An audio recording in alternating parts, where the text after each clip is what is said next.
Let's play! Whoa! Hello there, ladies and gentlemen. You all may call me Pharaoh, and welcome to another bonus episode of Let's Play Raging Loop. Last time we went through the extra story, Huntress versus the Bear, and okay, it was something. I mean, I wasn't like fully engrossed in it, but yeah, we learned a little bit more about Haruashi and Chiyami after they left Yasumizu, and they're going to Hokkaido, but not before experiencing a somewhat paranormal thing with bear gods and an evil bear. Either way, I'm not really sure if we got any closure, but there was that. Now we're going to go to Blockhead versus Final Boss. Apparently it's comedy and horror. The high-strung doctor worries. To him, in the end, in fact, the end is in fact the beginning of everything. What is he to do with the rampaging women destroying this image of her? Oh god. Alright, here we go. Once again, the voices are on, so... 雨はよかった。今日はゴミを出さねばならん。それに洗濯物も。買い出しもあったな。確かいくつか特売があったはず。やれやれ。つくづく。晴れてよかった。Kiyonosuke Nosato was aware that he was blessed. Though Fujiyoshi wasn't the best place to be born in, his family was rich and upheld good values.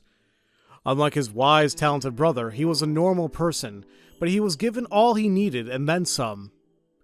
He'd also survived the horrible disease that he'd gotten. Upon growing up, he began to feel like something wasn't right, and he left the village. Thankfully, no one was there to stop him. Outside, he was no longer one of the special village heads, but even so, he continued to be blessed. There were no major accidents or failures, and he knew decent people. With the degree of education he had, he'd become able to be a doctor. That was when he'd realized that there was nothing in particular that he wanted to do, but even so, he was blessed. It was a simple happiness comprised of nothing but the fact that he couldn't complain and didn't ask for most of the things he could easily gain. Enjoying his relaxed lifestyle, fully aware of that, many months and years passed by.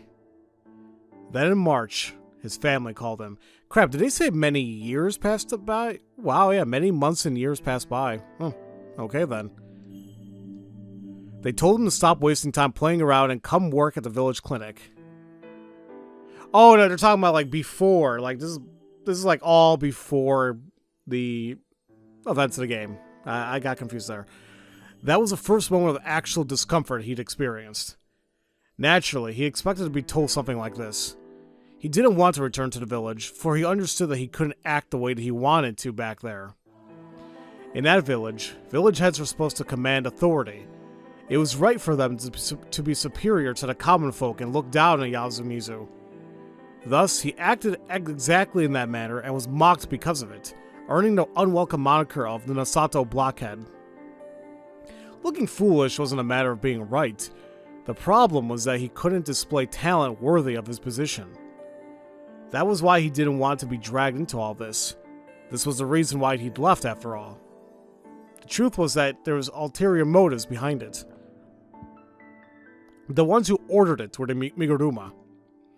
They broke in their non-interventionist policy and ordered Nosato to summon their second son, and the family couldn't say no to that. However, Kiyonosuke wondered if even the Miguruma actually knew why they had to invite him.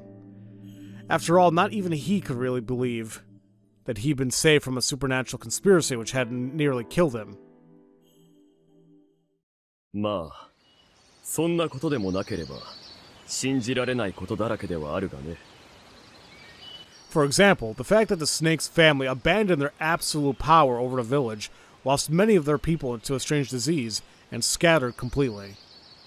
For example, the fact that the monkey's family abandoned their control over Fujiyoshi's livelihood and suddenly escaped at the same time as the Miguruma fell.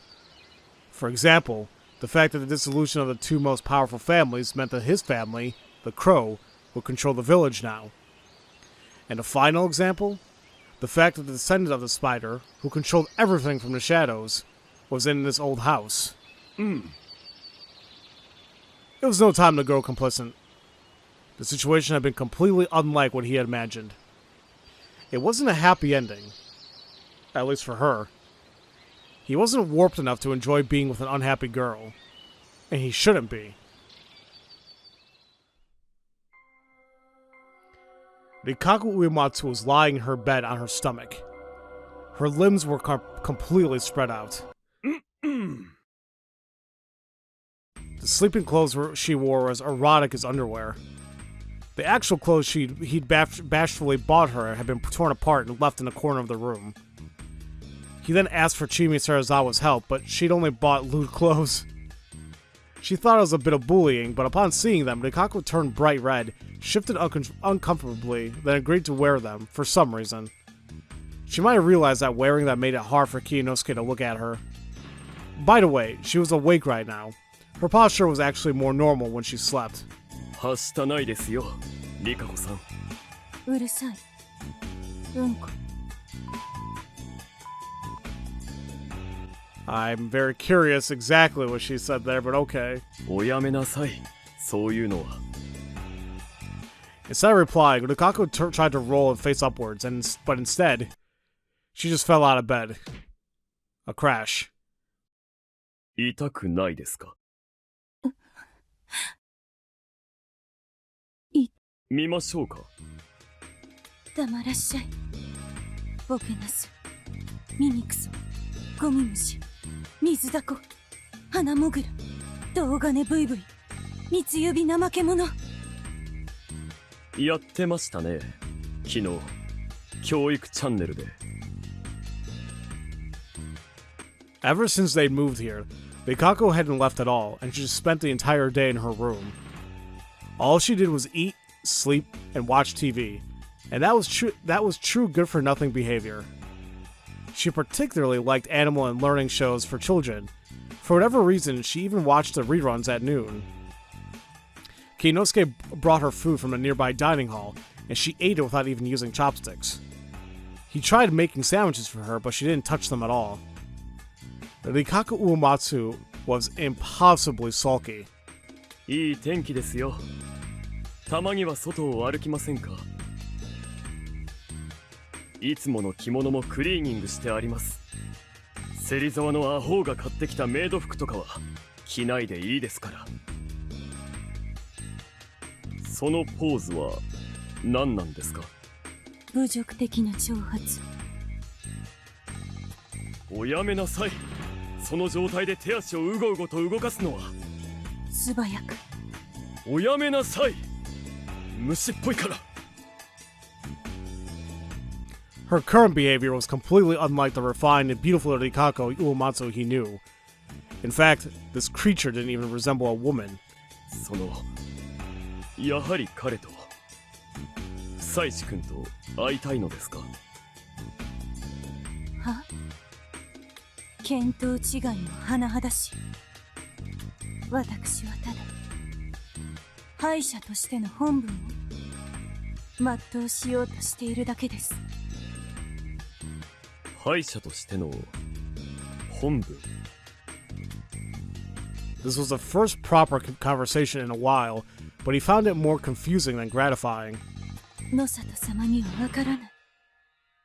私とあの方の100万の夢を賭した甘美なるしのぎ合いの数々など、それがあんな形で決着するなど不本意の極みですが、まあ負けは負け。ゆえに私は敗者にふさわしい無様な姿をこうしてあなたにさらしているのです。無様、ああ無様。 Kiyonosuke almost laughed as she, still expressionless, resumed flailing her limbs again. Instead, he held it in and asked, それはあれですか？久石君が本名ではなかったという理屈の。それはあの方の名手です。あれでこそあの方。名前当てなど宴の余興にいかにも手頃でしょう。私が植松の妙義の数々を披露して彼の口を割らせるのはなんとも愉快なのに、あの一瞬の闇の中で牙を剥いたあのよくわからないけだもの。あいつのせいで夢の土蜘蛛様が。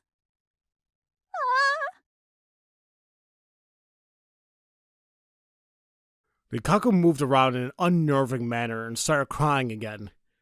Her beautiful face was warped, and she crawled around like a child throwing a tantrum. Kiyonosuke sighed. His position in this incident, that he knew next to nothing about, was actually a bit special. The looping phenomenon created by none other than Rikako Uematsu. Just about everyone involved couldn't remember anything about it. Or more like, the things that had happened were just undone. It only made sense. On the other hand, there was Haruaki Fusashi, Chiemi Serizawa, both who kept their memories into the next sleep after dying, and a mysterious woman, Mitsuji Misamine. Besides that, there was also Haru Makishima, who could read Haruaki's mind. She clearly remembered Rikako Uematsu's plot. Because of Haruaki's planning, the only effect on the real world was Great Lord Shinai's death. Thus, the people of Yasumizu hadn't been told anything else, not even about Fusashi. However, Kiyonosuke Nosato was an exception. He had Fusashi and Serizawa tell him everything and knew the outline of the incident. But yet, besides Chikamochi Kamoshida, who somewhat understood what happened, Kiyonosuke was the only one who knew of the incident but didn't experience it himself. How did he get into this position? It was because Fusashi trusted him, for some reason, but more than that, it was for Rikako Uematsu. Kiyonosuke and Rikako were actually the only ones who didn't participate in the Atami trip. Rikako Uematsu had been bound by Mitsuji Misamine and her people, then was examined in some way. Kiyonosuke was considered her guardian during that, though they were just locked in some strange facility. They had to wait there a few days. He was glad to not have gone with the people of Yasumizu, as he wasn't on good terms with them. He was worried about Rikako though, and during their confinement, Misamine's people were strangely nice and constantly said that they wouldn't do anything bad to them. It made him feel powerless, but he was used to that. He trusted their words and expected Rikako to be freed quickly. That was exactly what happened after a week. However, that was only the beginning of the trouble. Rikako Uematsu had no ID. If the Miguruma had still been empowered, they had probably taken upon themselves to cover up her existence. For better or worse, the Miguruma had been destroyed during a week in the facility. That's what Rikako herself thought of this.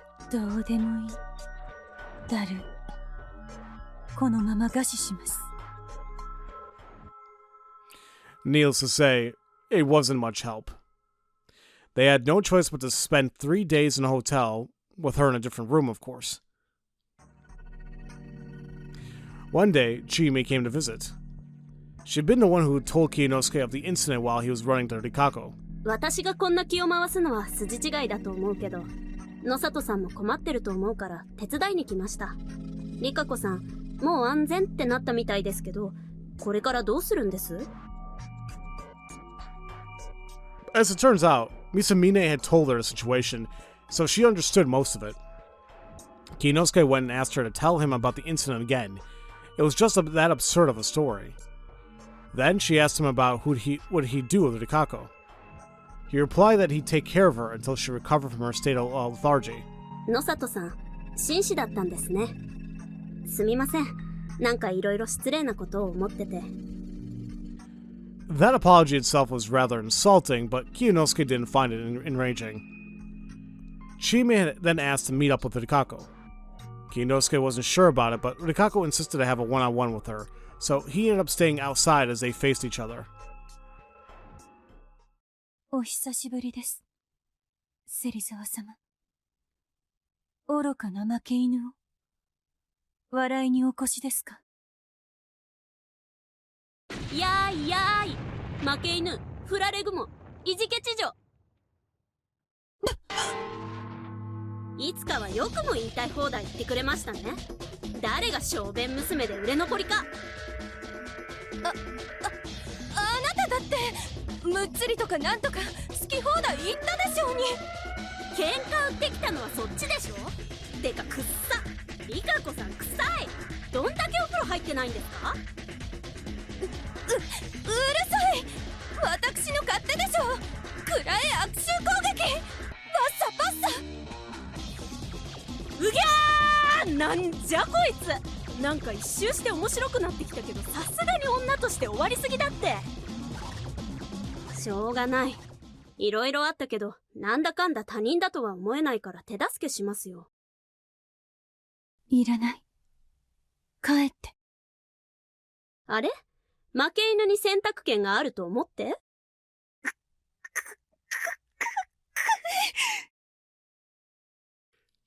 ？Yeah,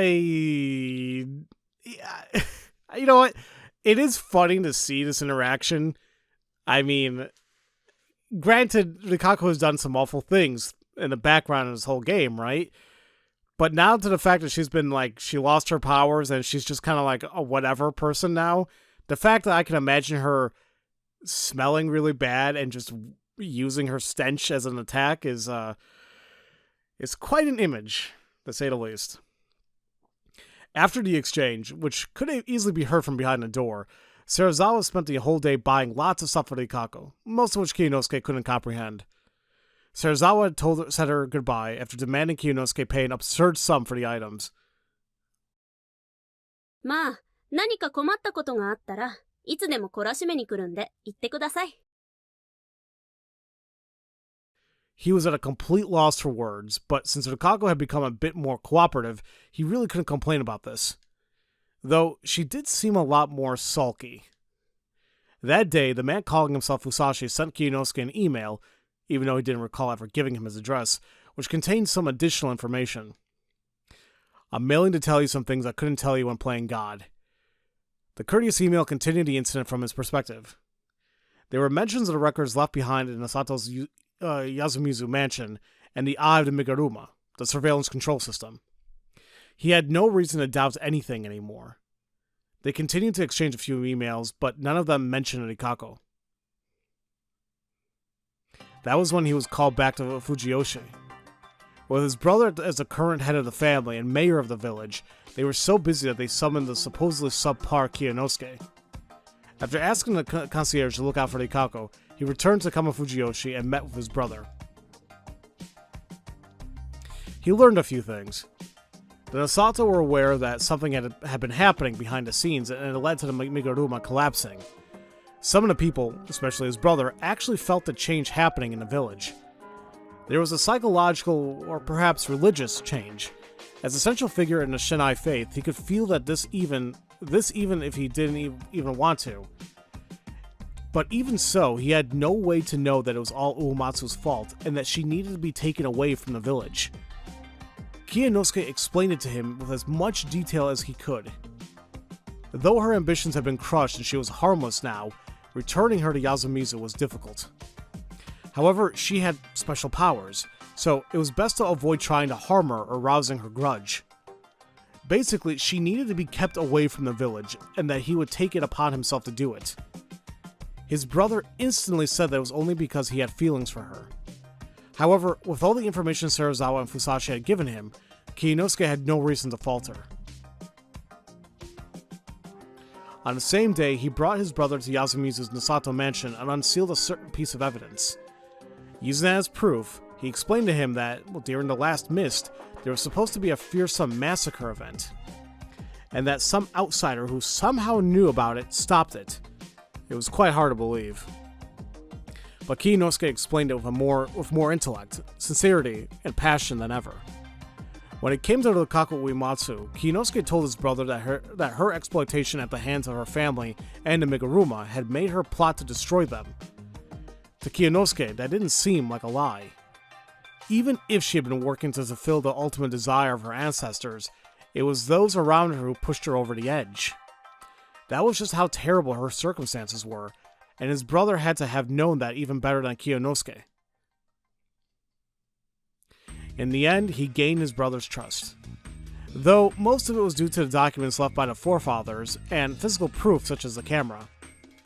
And as head of the herbalist household, he knew of the unnerving paranormal healing methods employed by the Uematsu heads. He also knew that the Uematsu had even controlled the Miguruma once upon a time. Because of this, the Seiko Fujiyoshi, the head of the Nosato family, had decided to appoint Kiyonosuke to shelter and hide Uematsu. However, there were conditions for that. She couldn't come near Fujiyoshi, and he had to watch over her at all times. Kiyonosuke also couldn't expect any help with matters regarding her. If you consider the state of the Nosato family and the threat of the Uematsu, Kiyonosuke's brother was basically cutting them off entirely, but he agreed to that. しかも家を追われた。しかしその先で自分の立ち位置を見つけようとしている。巣立つべき時というものはあるんだろうな。少々遅すぎたとすら思うところだな。ああ、そうだ。この資料で先々先代の再評価をしても、鹿持ちのやつを呼び戻そうなどと考えんことだ。その顔、少しばかり考えていたろう。なぜダメかって？神罰が下るぞ、兄貴。それはともかく、今後は休みずについても今まで通りにはいくまい。彼らの側の事情もいくらか聞いてはいる。そのあたりについてはまた別途相談をさせてもらいたい。そのくらいは時間を割いてくれても構わんだろう。Kiyonosuke then left the Nosato mansion. The mist had cleared long ago, but there was someone waiting for him here. It was Takumi Muro. 出てくのかまた。笑わば笑いたまえ。これで私も長者でないも同然だ。え？そんな大事なのかよ。ああ。今後ここに戻ることも稀になるだろう。神様との約束くらいは果たさねばならんがね。植松はどうなったんだ？ああ。彼女は私が落ち着くまで西洋の世話をして差し上げることになった。長者で流行ってる病気って聞いたが、一体何にかかったんだ？君に言ってもわからんよ。お前は最後までそれかよ。そうとも。野里のボンクラは野里でなくなってもボンクラだったというわけだ。さっきの取り消しだ。なんかお前変わったか？さあ、変わったとすればこの村なのではないかね。それならば少なくとも君は変わる瞬間を見た一人のはずだが。今でも夢だかなんだかわからねえよ。ああ、私もそうだ。まあ夢だかなんだかわからないようなことで人生というのは移ろっていくものだということだ。達者でな、ムロ。とうとう先輩をつけずじまいかよ。今さら呼べるか、恥ずかしい。Yasumizuも変わっていくさ。ん？大昔みたいにマロードの100人や200人笑ってもてなせるような場所になるかもしれねえ。誰だ、そんな大それたことを考えているやつは。さあ、ただなんとなくうちの神様が賑やかに従ってるみてえだからよ。いずれ若い連中がなんか始めんじゃないかって思ってるよ。やれやれ、騒がしくなりそうだな。どうやら西洋のためには出て行って正解だったようだ。落ち着いたらお前も来いよ。美人の嫁さんも連れてよ。彼女とはそういうものではない。それに彼女こそもう藤吉村には戻れんだろうよ。そんなに悪いのか？いや、初版の事情だ。んなもん気にすんな。ここは安水だ。来る者拒まずだぜ。村長様もおめこぼししてくれるって。そうかもしれんな。After that, he became extremely busy. He prepared a residence, prepared to move, and secured a workplace. However, it all went swimmingly. With the help of one of his teachers from college, he got a position in a countryside clinic a decent distance away from Fujiyoshi. He'd also been able to buy a cheap place in the mountains not too far from where he worked. It was the perfect place to shelter Rikako and live in secrecy. He quickly signed the contracts and moved there. All that was left now was getting his things from the main Nosato household transferred to him. Once that was over and he realized how well it all went, he became aware of how blessed he was. There was only one problem left.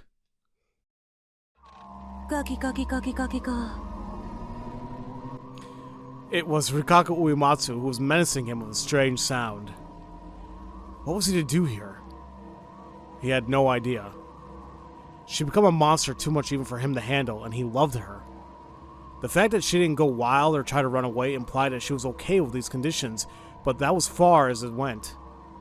What if things stayed like this way forever? He couldn't give up just like that. The key to this was persistence. Rikako-san, はしたないですってば。 He tried talking to her. あなたは一体何がしたいのですか？ She stopped menacing him, and he wasn't sure how to react to her question even after thinking about it for a few seconds. 何とは？私をどうしたいのですか？どうって。なぶり者にでもすればいい。お望みのままになさいませ。何せ、私は敗者なのです。ほら、そい。来るなら来い。With a face as dull as a hammer, she rolled to the side and started spanking herself. It was the negative sort of sex appeal. She'd been like this ever since talking to Chiyomi. It was an unproductive, hopeless relationship. Kiyonosuke had no idea how to handle it. He would start working as a doctor. The job would be hectic. And though he worked as an intern for quite a while, he spent too many years not doing anything, so he was quite worried. When he would be away, a portly housekeeper would look after Rikako, informing him if there was any problems. He hoped that time would fix her, but what if it didn't? Worrying to himself, he left Rikako's room. And the entire time she just kept spanking herself. Okay. She continued spanking herself regardless, but then grew bored of it and crawled back into her bed. She couldn't even sigh. Rikako felt an empty shell now. She felt like an empty shell now. She felt this way ever since that moment of darkness from the end of the incident. Something had taken the Tsuchigumo of dreams away from her. Or more like, it ate it. That was how it felt, at least. The Tsuchigumo of dreams was dead. At the very least, it couldn't fulfill her desire now. She could feel it in her veins. She had no idea what that monster did with the Tsuchigumo, nor did she care. The Tsuchigumo was her everything. The previous Uematsu head had raised her just for its sake. Thus, now that it was lost, she had no ambitions, desires, hobbies, or goals. 僕は植松里香子が土蜘の復活を放棄し、ただの人として、女性として、まっとうに幸せになることを。The curse was binding her to this life, but her life was full of pain now. Someone who'd lost her heart couldn't find happiness again. Her happiness was supposed to come with the Tsuchigumo and Fusashi. Now that she lost them both, she was like a loser with a consolation prize. Perhaps she could let herself break easily if Kiyonosuke Nosato just had his way with her. However, that wasn't happening. and she was left to live as a bored animal fulfilling only its physical desires. She grew more irritated. She was surprised that she could still feel irritation. She felt a blazing flame of irritation when talking to Chiyomi, but looking back on it, it was strange. Rikako Uematsu had thought that all her emotions had come from the Tsuchigumo. She thought that both the aloof Rikako and the bewitching Uematsu personalities had just been given to her. Perhaps some emotions and desires remained inside her? What of it, though? Would it let her become happy again? No. Absurd. She didn't care. She rolled to the opposite side in irritation. That was when she saw a small spider. She could instantly tell that it wasn't just a normal spider. It was very roundish in all aspects, resembling a spider straight from a manga. And it was pink. Could it be? Could it really? 夢の土雲様 Well, it couldn't be. Did her late master actually survive? Rikako looked into it and called out to it. 雲様雲様ああこんな姿になってしまわれてでも生きておられた滅びてなどおられなかったああなんたる強行でしょうならば悲願を再びなしましょう男を貪り子をなし新たな巣を見つけて命脈をつなぎましょういつの日かあなた様が再びよみがえる日まで雲様 Something wasn't right. It was certainly different than what she knew it to be, but she thought it was simply because it became smaller. However, there was something inherently different about it. The spider actually avoided her when she tried to touch it. It backed away as though falling on its backside, or out of embarrassment. She caught up to it with her fingers and tried touching it. It was soft. It was more soft and warm than any other such critter. After a few pokes, the pinkish spider began to convulse in a strange way, and when she retracted her finger, it fell on its side. Did it die? She assumed that for a moment, but it was still moving its legs slowly, as though breathing. It was just sleeping. Rikako somehow understood that this was a fragment. The wicked, grand, and powerful Tsuchigumo was a being that represented a scary brand of motherhood that birthed and consumed all, and this was just something hiding within its shadow. It was paired with the Tsuchigumo of dreams, and it was small and weak from the start. And it was also the entity representing the extremely bashful, yet really love-craved personality that was Rikako. 私は Might not have been as empty as I thought. It was just something that the dark creature had failed to consume, but it was a sign that Rikako was still there. However, she didn't know how to interpret it. Still perplexed, she rolled over again. どうしよう She hadn't even considered what it would be like to live as just Rikako. Was there anything she wanted to do just as herself? She was tired and annoyed, but she remembered how Rikako had once wanted to try loving someone. Without the TV on, her room was a very boring place. She hadn't bathed in a while. That reminded her of Chiyomi's grin, and with great irritation, she went to use the shower. Upon realizing a certain problem, she looked around the bathroom for something but couldn't find it. Kiyonosuke had probably removed it out of caution. バカバカしい自殺などもうしないというのに She didn't feel like dying. She knew better than anyone that it was painful, and this wasn't a dream. Following that darkness, she no longer had any control over dreams. Did the pink spider have any powers? It didn't seem that way, so she was still just a woman. And as a woman, what did she think of the situation? This house was constructed with two families in mind, so both floors had a bath and a toilet. This was intentional on Kiyonosuke's part, who was considering giving her space. Thus, ever since moving here, she had never gone down the stairs. That was why Kiyonosuke was at a loss for words when she came down all wet and wearing nothing but a bathrobe. Rikako-san? カミソリをください、野里様。何？そんな、何をするおつもりですか？よもやまた自分を傷つけるなどと。無駄毛を処理します。ご覧ください、我がぼうぼうたる脇を。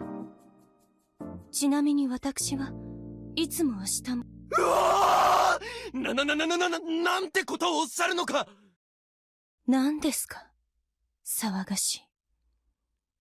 お医者様ならば低毛など慣れっこでしょうに。わかりました。安全そうなものを買いに行かせます。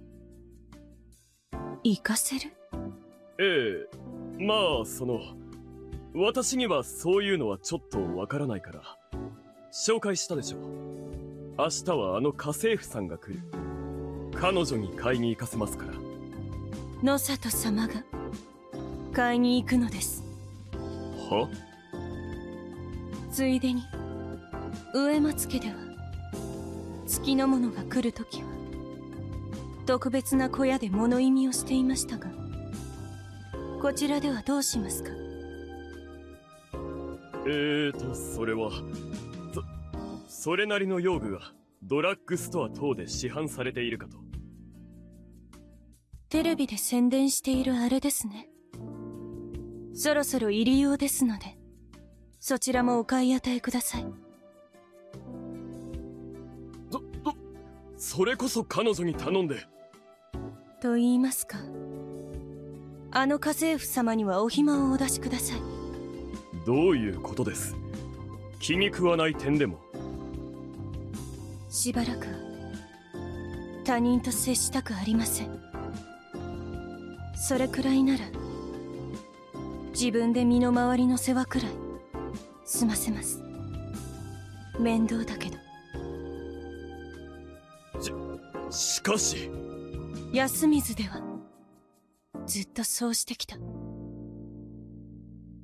突然どうされたのですか？あんなに無気力だったのになぜ急に。脇毛光線。見ません！見えませんから！単にテレビに飽きただけです。それにあなたに借りばかり作れば後でどんなひどい要求をされるかしれっ。極力迷惑はかけぬよう手と頭を動かしたいと思います。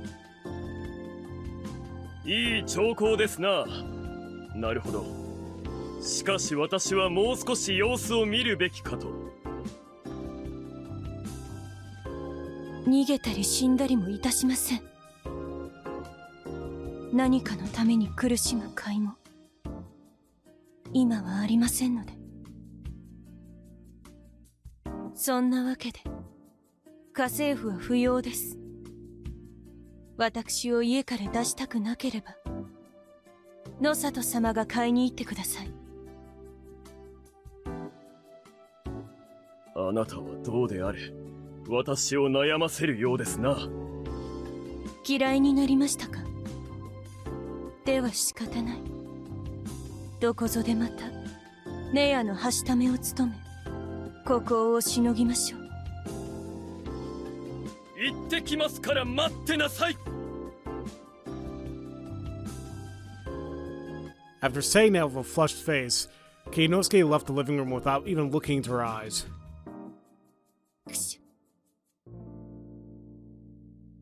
For some reason, her irritation had subsided.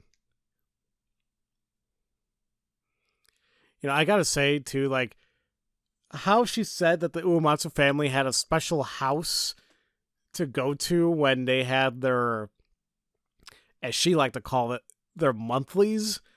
It's like, wow, well, that's something. I can't ever imagine something like that happening here, but, boy. After getting into her under kimono, she rummaged through the kitchen and found a tea caddy. She didn't know how to use boiled water, or fire in general, but she had used a microwave before, so she just warmed up some water and tea leaves in there. She then took the hot cup with her sleeves, sat down on the sofa, and drank.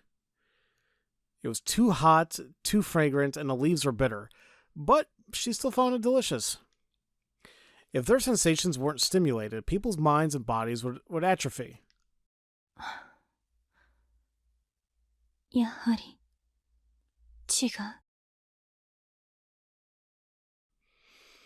Even she wore the same clothes as before. Wait, hold on. Maybe it's even if she wore the same clothes as before, she was clearly different now. Back then, there were no times when she didn't think of anything. Whenever she was alone, she would just think of the Tsuchigumo. She would think of the ancestral grudge she inherited and pile yet more upon it. By doing so, she would make the Tsuchigumo stronger and more malicious. But now, she often thought of nothing. That didn't make her feel empty, however. In fact, the emptiness was fulfilling. She recalled that Buddhism was basically about that. Thinking about such things, she looked to the side. Most of the things Kiyonosuke had brought over and had been unpacked, and there was already a large TV and bookshelves in the living room. After drinking some more tea, she walked up to the bookshelf. His family were readers, and it was full of large books. Most of them seemed to be about medicine. Avoiding dictionaries and technical books, she picked up a thin, smallish new text. 看護学の基礎理念。ナイチンゲールの看護を覚書に学ぶ。 The title was complex, but the text inside was in a large, easily read font, aimed at newbies, apparently. She decided to read a bit, as it would stimulate her brain more than the TV. Upon reading it, upon hiding in her sleeve, she looked at the shelf again. She found a small pink spider sitting there. Upon noticing that Rikako was looking at her, the spider jumped into one of the nearby cardboard crates. She followed it with her eyes, but quickly lost sight of it. She now walked up to the cardboard box and opened it.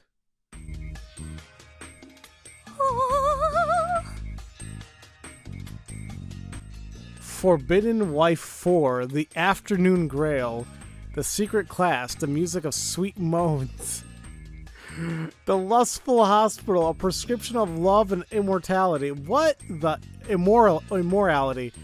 Freaking the Kiyonosuke, man. You gotta hide the dirty books, buddy. It was full of books of black covers. She quickly opened them, closed them, and then stuffed them into her sleeves. Oh, that means she's gonna read them. Then she quickly returned to her room and hid them under her pillow, all with a cool face. She sat down on the sofa and drank the cold tea. おいしい。 She said that out of embarrassment, but it didn't hide anything. It was still before noon. She didn't want to read that so early. Instead, she chose to read the first book that she found. She hadn't read since middle school, so she read really slowly, but it gradually came back to her, so it wasn't a pain for her.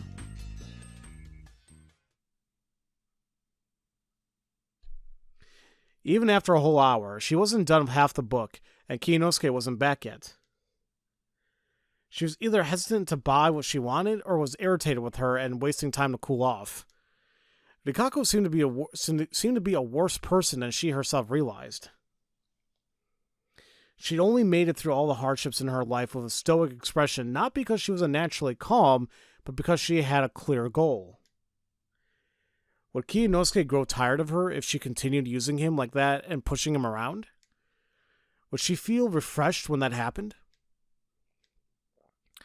There was nothing that she wanted to do enough to leave this place and put herself at risk in the process. However, she also couldn't find a reason to stay here. He let her stay here partially out of obligation to his family, but mostly because he liked her. She can give herself to him as thanks, but he probably wouldn't want it. Then, was she supposed to love him? That was difficult. No matter how hard she tried, she couldn't see him as more than a sympathetic clown. He was a foolish, sad older man who was too fixated on a woman who gave him a special experience only 20 years ago. I don't like to think about that, considering that she's 27.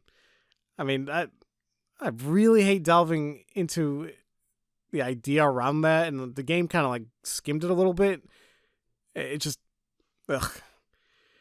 It was completely impossible for her to love him as much as she had Haruwaki Fusashi. Then there was only one answer. 面倒くさいな。 But it would spare her their irritation. As she thought that, she heard a voice outside. She thought she misheard it, but no. It was a childish, high-pitched cry. Rikako walked up to the window and looked through the curtains. A child? A small boy was sitting and crying between the hedges.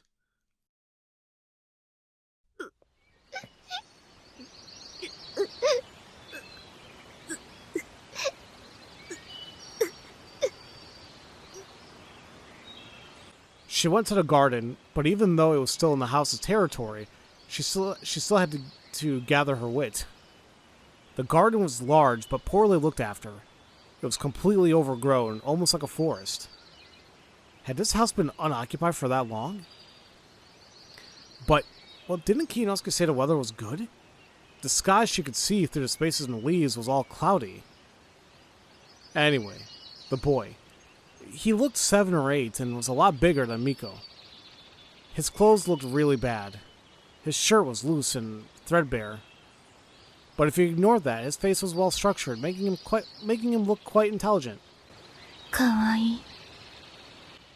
The fact that the thought felt a bit more dirty than it should made her curse at her upbringing. Oh, Jesus. どうしたの？ The boy gasped. It made her realize that her appearance probably made her look like a ghost anywhere out of Fujiyoshi. 私は植松里香子と申します。回るで上、末で松と読みます。お姉ちゃん、誰？ Why would he ask that after she just introduced herself? It made her a bit upset, but then she realized that he wanted to know her situation. このお家に住まわせてもらっているものです。え？お化け屋敷に住んでるの？お化け屋敷？うん。3年の男子はみんなそうやって呼んでる。It was the first time she'd gotten a proper look at the building, and the vines did look a bit ominous. Then there was the unkept garden. There was grass as tall as her knee, and then again, that again must have been unnerving. お化けが出るの？うん。たけしが見たって。勝手に入ってはダメよ。ここは人が住むお家なんだから。うん。ごめんなさい。もしかしたらたけしはお姉さんのことを見たのかも。私を？うん。綺麗な女の幽霊だって言ってたから。Those words made her heart waver. Was he into older girls? 次長。え？何でもありません。私はつい先日この家に来ました。だから多分人違いです。そうなんだ。そしたらお姉さん、お化けと一緒に住んでるの？ She couldn't perceive such things. She might have been able to do something if the Tsuchigumo was still with her and this was a dream, but there was no point considering that. Those of Miguruma blood would probably have the talent to see such things. She remembered that Kiyonosuke had said that it was really cheap, Perhaps it had a shady history. 気をつけないと。 And Uematsu had no reason to fear beings of a different world, but she did have to consider the risks involved. If one mingled with the unknown and the invisible, they had to treat it with proper respect. Kiyonosuke would have to be told of this and look into it. どうしたの？怖い顔。いいえ、なんでもないの。それよりも、どうしてそのお化け屋敷に一人で来たの？ From her time watching TV, she knew that urbanites enjoy tests of courage when they brave the darkness in Yomi. However, it was something done with others, not alone. He awkwardly looked down as if he was holding something back. Rikako realized how kind she was being to him. Whatever happened to her unpleasant personality? お家にあげていいかはわからないから、せめてお茶でも持ってきましょう。いいよ、そんなの。She was disappointed. 聞いてくれる？私でよければ聞き取り、いいえ、お聞きしましょう。ありがとう。父さんと母さんが別れるんだ。5個ずつくらいに？違うよ、うちの親はロボじゃない。離婚だよ、離婚。まあ。 According to TV, it wasn't uncommon these days. A divorce from Fujiyoshi would be the talk of the village. 俺、邪魔なんだよ。父さんも母さんも引き取りたくないって思っ。どうしてそう思うの？わかるよ。しんちゃんはどっちと一緒にいたいって聞かれるとき、どっちも困った風に笑うんだ。俺は成績も悪いし、悪さもいっぱいしたから嫌われてるんだ。どうしてご両親は？父さんが仕事で家にいなくて、母さんはローンとか仕事とかいろんなことで疲れたって。共働きだったのね。うん。父さんは銀行員で、母さんは会社で働いてる。Despite what the boy had said, the way he talked was very detailed, and he seemed to be quite mature for his age. You would never find children like this in a farming household, a failing household. It was probably going well before. They had to be pretty rich, and the parents were probably more discerning before. But something had happened between them and torn them apart. There was probably no bad guy here. It was just an unfortunate turn of events. To Rikako, it seemed that urban society was a machine made of gears that created misery whenever they failed.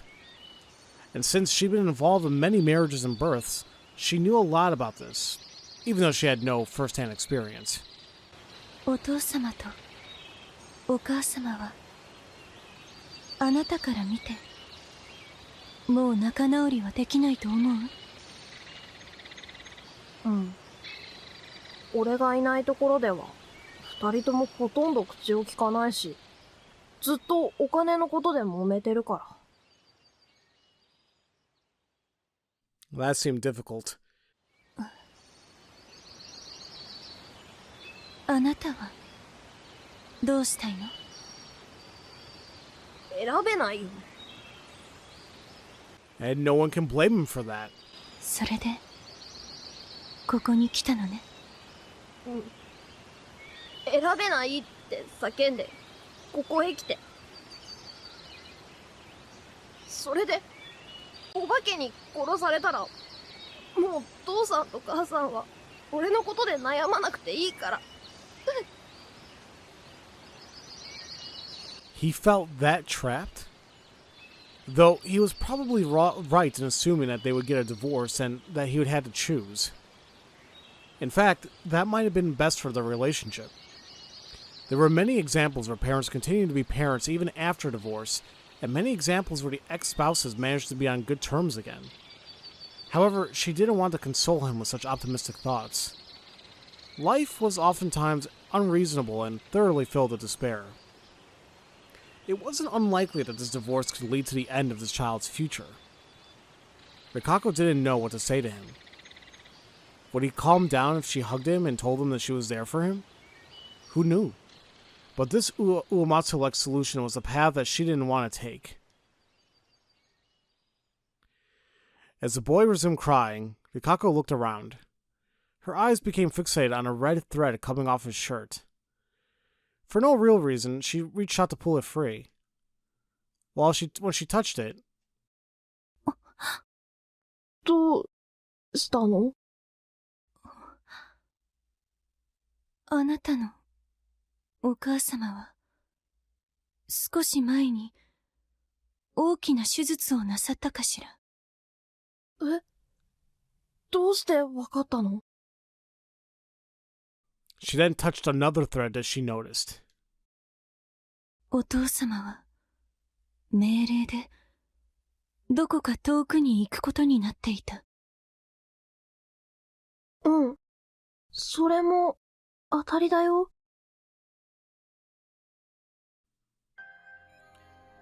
His collar was covered in countless colored threads. Most of them were so thin they were almost invisible. They seemed transparent too, and only became more and more transparent as they went on before they vanished. But those two stood out a lot. After all, they were cut. そうか。 This was a first for her, but she instantly understood what it was. There was a pink spider on the boy's head. This was the power of the frail spider. The timid little creature made it possible for Rikako, who would wish to connect to people, to see such connections as threads. And if they were here... あのね、よく聞いて。ん？あなたはこれからお家に帰ってお父様とお母様の質問に答えなくてはなりません。だけどその時にお父様とお母様が嫌な笑顔にならないようにおまじないをして差し上げます。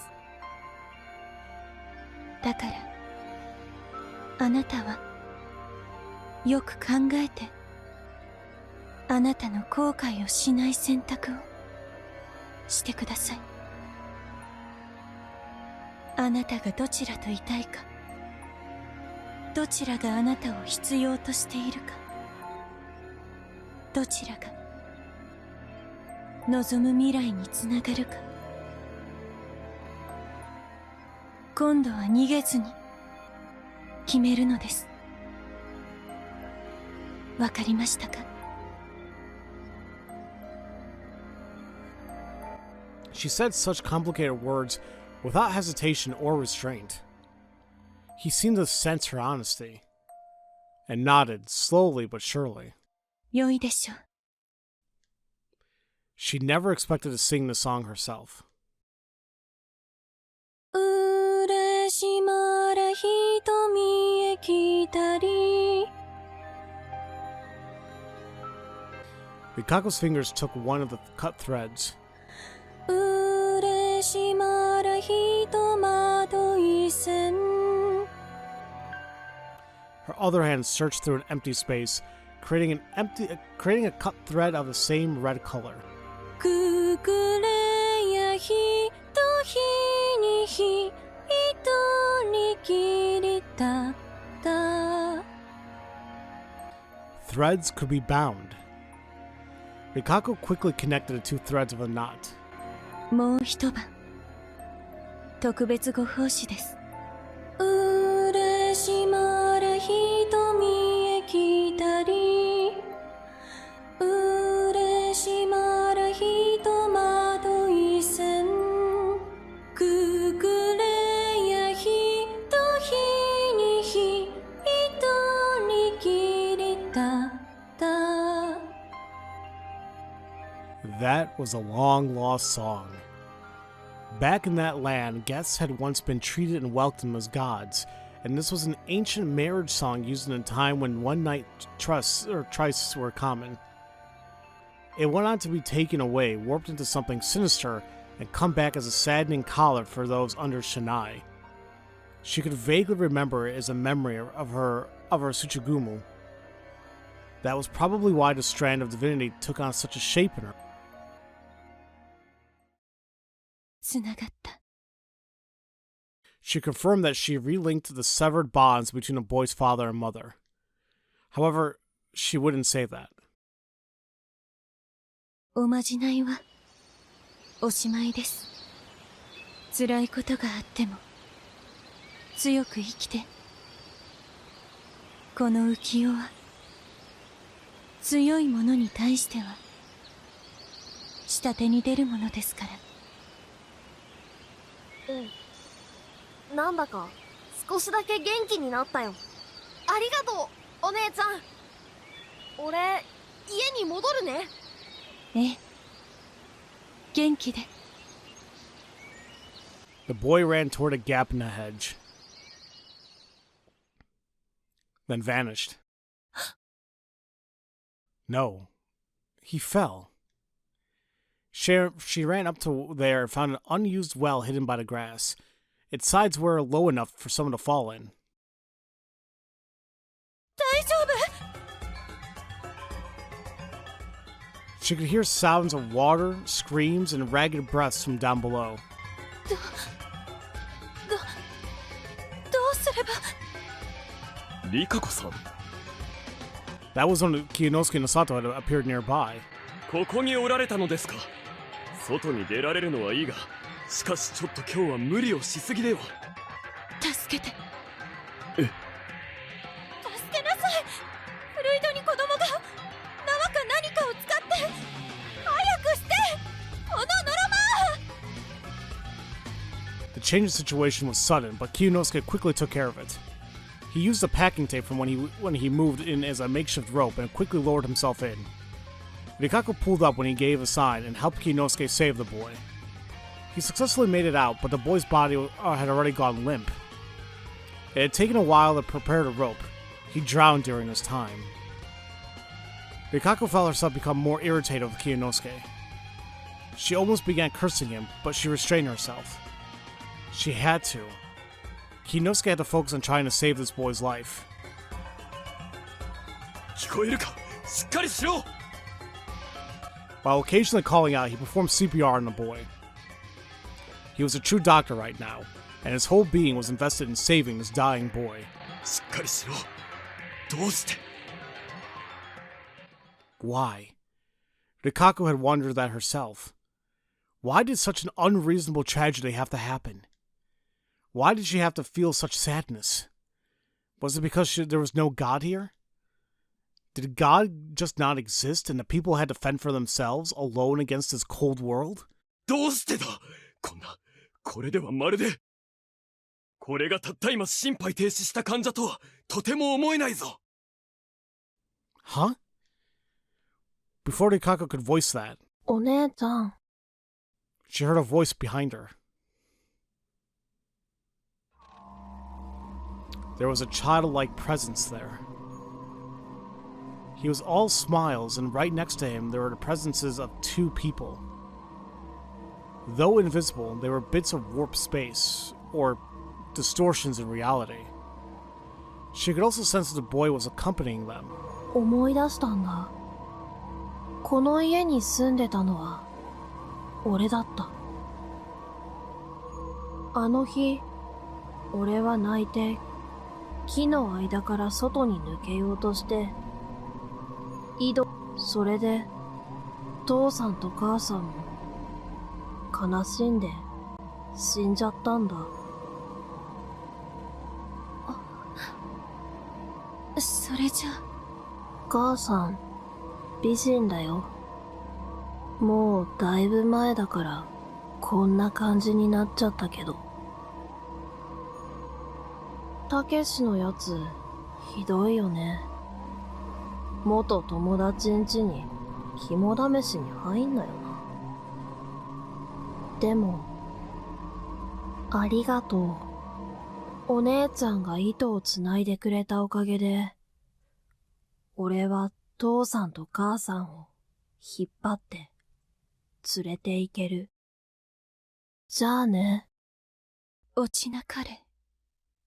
というのは、あなたたちには違うでしょうね。さようなら。The boy smiled, and she smiled back. The next moment, the boy and the two distortions vanished. Sunlight leaked through the trees. The sky was so bright, it was hard to believe it. It wouldn't be strange to experience something like this in the mountain's darkness. But she didn't expect it here in this town. The world sure was a strange place. そんなバカな。 Kiyonosuke's pitiful voice made Rikako turn around. He was completely shocked. The freshly drowned boy had become a white skeleton about as tall as him.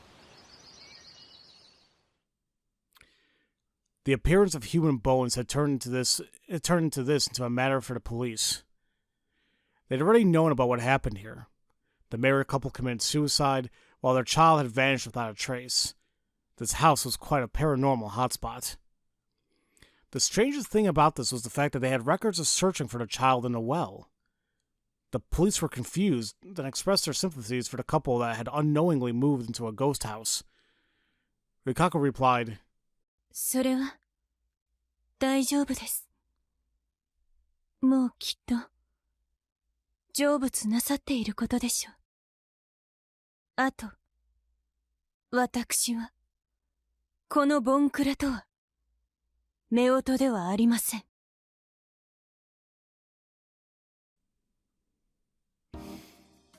Exhausted, Kiyonosuke lay down on the sofa in the living room. Way too many things had happened today. Rikako had left her room, instantly given him an impossible task, made him buy something embarrassing, and experience something paranormal, and then he had to deal with the police. All of that was coupled with Rikako's eccentricity and harsh words, and it was taking a toll on him. He considered whether he would really start living here. Was his plan for his life in this town too incomplete? Was he attempting something far beyond his limits? As he thought to himself, 何を難しい顔をしておいでですか? He heard a voice from right beside him. リカコさん、いつの間にそこに。何ですか? 私は幽霊ではありませんが、あなたがうんうんと考え込んで気づかなかっただけです。なるほど。しかしどうしてここに2階に閉じこもれとおっしゃるなら、そのようにいたしますが。Her tone was as harsh as always. But for some reason, she felt strangely close. そんなことは言いませんが、どういう風の吹き回しかと思っただけで。勝手にすみません。先ほどその本棚から本を借りました。看護に関する本です。差し支えなければ引き続き読ませていただけませんか？いえ、構いませんよ。事前に伺いたかったところですが、今後ここの棚からはご自由にどうぞ。すみません。ありがとうございます。この椅子は座り心地がいいから、今後読書に使っても。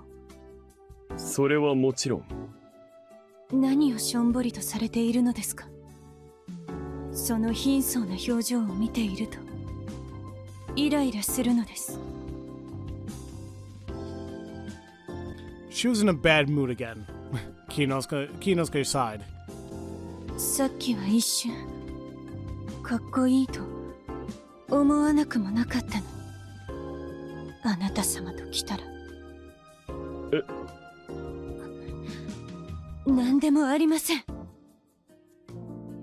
とにかくどうなされたのです？ Was she only acting mad to hide that she was worried? 最近はどうも超常現象づいていて、調子が狂うなと思っていただけですよ。私もそれに含まれますか？あなたについては目に見える部分ではそんなに派手なことが起きていないからさほどは。しかし夫妻子君は神の振りについてはともかく巻き戻りについては信じるしかないですし。まったくとんでもない話でした。あなたのせいだったんでしょ？それはともかく。She played it off. あの親子についてはあまり共感をなさらないがよいです。安水を黄泉とみなすのは不当な見下しですが、読み人と目を合わすなという長者の教えには一理あるのです。でなければ引きずられます。ああ、私の恩師も医者はあまり霊安室には行くもんじゃないとか言っていたな。そういえばあなた様は死体が怖かったのでは？さっきはそうでもなかったですね。結局は単なる場数不足と度胸不足だったのかもしれません。あの両親はなんであんな見た目になっていたんでしょうね。少年は人間と見分けがほとんどつかなかったのに。自殺や心中をした方は成仏できないと聞いたことがあります。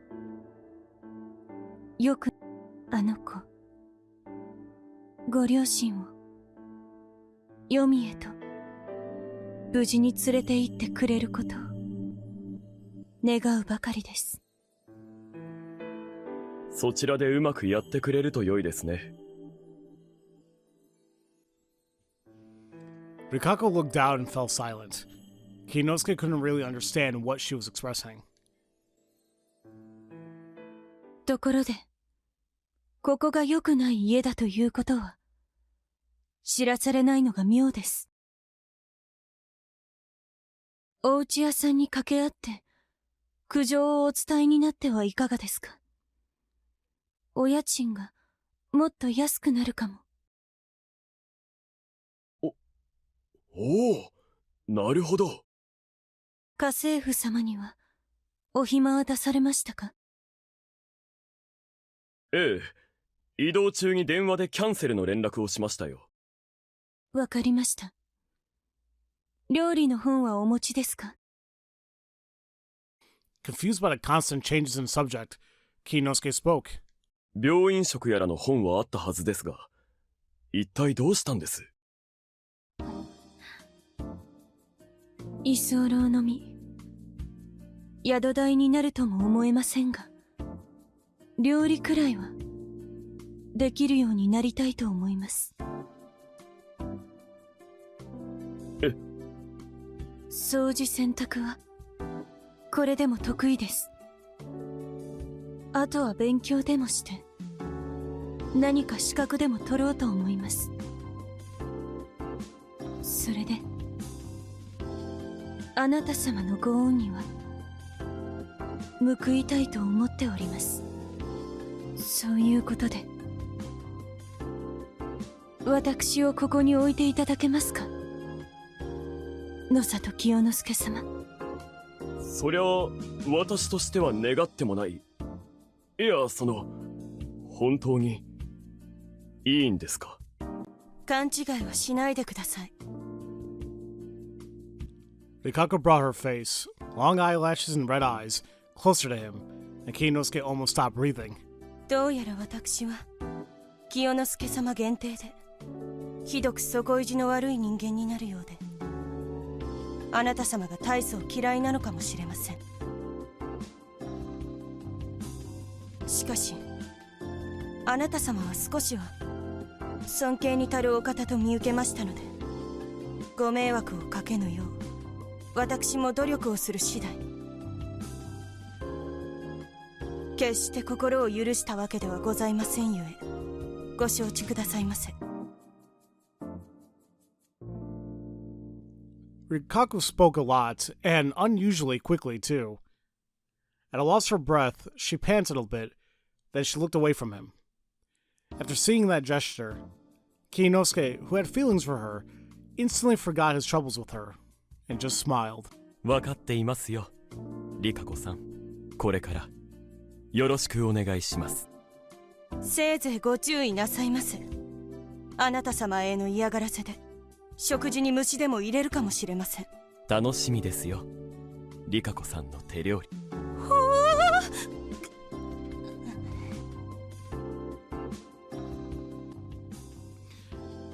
Kiyonosuke was blessed. Aware of that again, he looked up at the ceiling. He thought he might seen a pink bug out of the corner of his eye, but it had to be his imagination. End.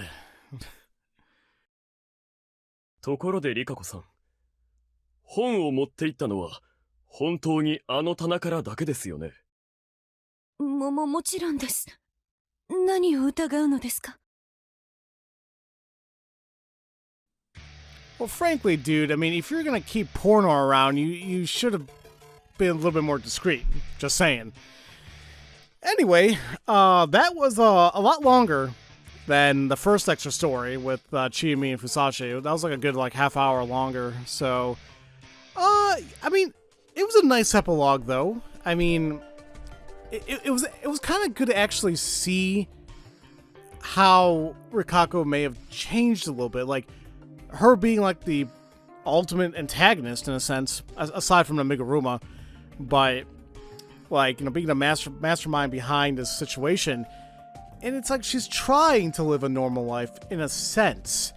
And it looks like she's getting there, but it's obviously going to take time, you know? Will it be successful? Who knows? I mean, this is a really odd situation for herself and Kiyonosuke, but I guess it's kind of what they agreed to in a sense, so, there we go. Now, I'm curious, though. Was that image of the boy and the whirlwind things? Damn. I'm very curious to know what the hell these, two CGs could be. I mean, I am starting to think they may be related to Revelations, and I still have no plans of covering these. Like, these extras are taking quite a bit out of me as is, and we have 3 more to go. But that's okay. And I notice how all of them are all versus something, you know? Like the writer versus Mystery Station. I'm assuming they're talking about Fusashi again. But Mystery Station? I don't know. Boy and girl versus In from Hell? I mean, maybe Miko, but boy, who knows, Mochi? But then it's like, how the hell are they going to meet up again? Sheep. Now, if this one explains more about Mitsuri or I forgot the girl's name, his Haruashi's ex, because that is just weird. Like, I guess she has powers? Like, I'm very confused about her being the sheep or having sheep powers in a dream. I don't know. But if that gets explained a lot more, that'll be great. But regardless, in the next bonus video, we will delve into the 3rd extra story, Writer versus Mystery Station, and take things from there. So, as usual, thank you all so much for watching, and I'll see you all next time for another bonus episode of Let's Play Raging Loop. Love you all so much. Have a great day.